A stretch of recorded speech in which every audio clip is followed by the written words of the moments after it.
Memang literasi biasanya dikaitkan dengan kemampuan baca, tulis, hitung ya. Iya. Tapi tidak sekedar itu saja. Dia juga terkait dengan kemampuan untuk membaca dalam tanda petik secara kritis, mengolah informasi berdasarkan pengetahuan dan wawasan budaya yang memadai. Jadi untuk ini literasi itu merupakan landasan bagi untuk dari segi individu ya, untuk pengembangan potensi atau pembelajaran sepanjang hayat. Dan dia menjadi landasan untuk mengembangkan potensi diri sehingga seseorang dengan kemampuan literasinya itu bisa berperan maksimal di masyarakat, bisa berpartisipasi dengan aktif ya, karena dia tidak hanya tahu berdasarkan apa yang dia dengar saja, tetapi dia menggali, membaca, mendialogkan pengetahuannya dan terus-menerus mengembangkan dirinya melalui baca, tulis, membaca, tulis dan berdialog dengan yang lain. Iya. Jadi itu untuk individu saja sangat penting. Nah, apalagi untuk satu bangsa. Kalau satu bangsa itu tingkat literasi seperti ini rendah, maka kita dapat bayangkan kualitas apa yang dibangun oleh bangsa itu. Iya. Jadi tidak ada pemikiran, tidak ada ide-ide baru, dan juga kemudian terjadi mungkin penangkalan ya Mbak ya dengan literasi itu. Jadi yang namanya baca tulis itu ya belum literasi ya. Itu baru bisa membaca dan menulis gitu ya Mbak Yul ya. Baru sebagian mungkin ya Mbak.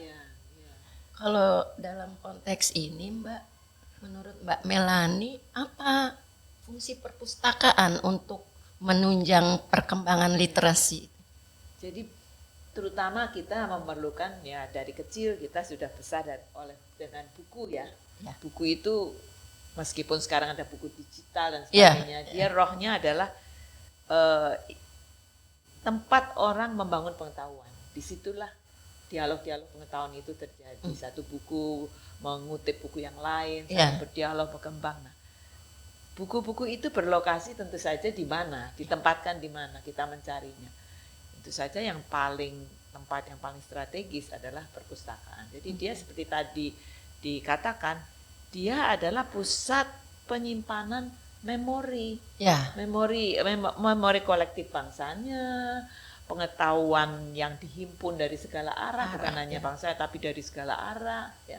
Dan dia sudah mempunyai perpustakaan itu kan bukan barang baru ya, dia sudah berkembang, ada ilmunya. Jadi dia sudah berkembang demikian rupa sehingga ada sistematikanya, ada cara penyampaiannya, aksesnya bagaimana, pelayanannya kepada masyarakat, sehingga dia menjadi arena pembentukan pengetahuan itu sendiri gitu ya. Jadi bukan tempat untuk sekedar cari buku sebetulnya. Dia harus merupakan ruang yang hidup, menghidupi pengetahuan itu. Gitu ya. Saya bayangkan diskusi terjadi di pengetahuan. Orang yang mau meneliti datang ke pustakawan yang khusus bisa membantunya untuk mencari sumber-sumber gitu ya. Jadi di situ bahkan ilmuwan pun memerlukan bantuan pustakawan ya. Betul. Untuk mendapatkan yang paling terkini, termutakhir, yang terpenting gitu ya. Bagaimana kemampuan untuk memilah buku, menilai, itu semua kan ada di perpustakaan dan pustakawan lah menjadi garda paling depan ya. Dan mendistribusikan pengetahuan itu sangat-sangat penting. Jadi dia juga bisa, perpustakaan kita sudah mengenal sekarang bagaimana pustaka itu bisa bergerak. Dia tidak hanya di satu tempat tapi bergerak. Ketika saya belajar di luar negeri, Mbak, di beberapa negara gitu ya, seringkali saya belajar di tempat yang agak terpencil, perpustakaannya kecil, jadi buku yang saya peroleh mungkin terbatas. Tetapi perpustakaan itu kemudian menjamin saya, kalau Anda berada di sini cukup waktunya, kami carikan buku itu, datangkan ke tempat Anda. Wow. Jadi perpustakaan itu kemudian menelusuri buku ini ada di mana, lalu dibawa ke situ sehingga saya bisa membaca. Jadi luar biasa sebetulnya peran perpustakaan dalam pengembangan ya. Saya mengalami sendiri pengembangan keilmuan saya tidak bisa membayangkan bagaimana seorang bisa menjadi ilmuwan, menjadi intelektual, menjadi guru besar, menjadi dosen tanpa adanya perpustakaan. Mbak, menarik sekali Mbak, jasa itu setelah Mbak Melani kembali ke tanah air dan menjadi peneliti, pengajar, apakah Mbak Melani menemui jasa seperti itu? Belum seperti itu, belum sempat. Karena bahkan saya mencari satu pengarang saja ya saya.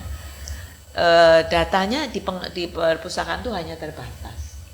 Seharusnya kalau saya masuk ke perpustakaan itu dia bisa menelusuri di mana buku itu bisa saya cari. Kalaupun tidak bisa memberikannya kepada saya ya, tapi dia bisa ini ada di mana lokasinya ya. Sebenarnya itu tugasnya pustakawan Mbak. Seharusnya ya. Nah sayang sekali masih ada perpustakaan yang belum mempunyai kapasitas seperti itu. Nah untuk itu saya kira perlu bantuan sekali dari pustakawan-pustakawan ahli seperti Anda berdua ini yang sudah belajar sekian lama ya. Yang betul-betul paham bahwa perpustakaan itu bukan hanya tempat menyimpan buku. Dia adalah tempat tadi itu mendistribusikan, mengolah, memfasilitasi, bahkan juga memprovokasi.